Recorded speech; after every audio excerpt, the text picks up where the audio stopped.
బయట క్రిస్పీ లోపల సాఫ్ట్. ఇలాంటి పాకుండ ఎప్పుడైనా తిన్నారా? చివరిలో చెప్పే టిప్ మాత్రం మిస్ అవ్వద్దు.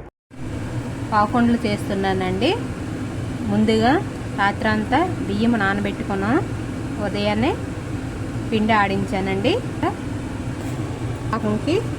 పాకం పెట్టుకున్నాను. బెల్లం వేసుకుని పాకం పెట్టుకున్నానండి. చిన్నగా చేసి నెయ్యిలో కొంచెం వేపుకోవాలండి.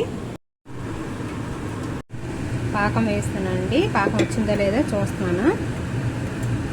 ఓకేనండి, పాకం వచ్చింది. ఇందులో నువ్వులు కొంచెం పాకంలో వేసుకోవాలండి.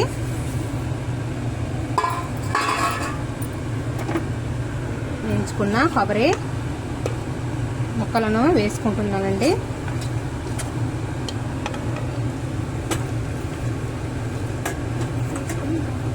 వేసుకొని బాగా కలిపి ఇప్పుడు పిండి వేసుకోవాలండి. కొంచెం కొంచెంగా పిండి వేసి కలుపుకుంటున్నానండి.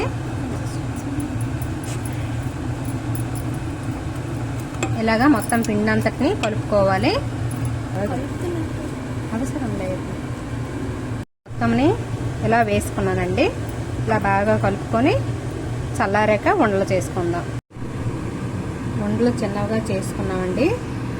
ఇప్పుడు కళాయి పెట్టి ఆయిల్ డీప్ ఫ్రైకి సరిపోయే ఆయిల్ వేసుకోవాలండి.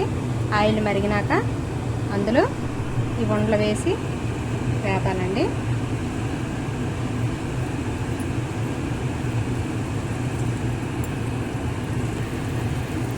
ఉండలు బంగారం కలర్ వచ్చే వరకు వేపాలండి.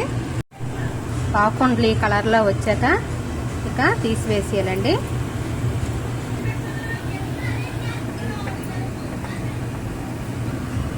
అంతేనండి, పాకుండలు రెడీ. చివరగా ఒక చిన్న టిప్. పాకుండను ఎప్పుడు హై ఫ్లేమ్పై వేయించకండి. మీడియం ఫ్లేమ్పై నెమ్మదిగా వేయిస్తే బయట క్రిస్పీగా లోపల మెత్తగా ఉడికి పర్ఫెక్ట్ టేస్ట్ వస్తుంది.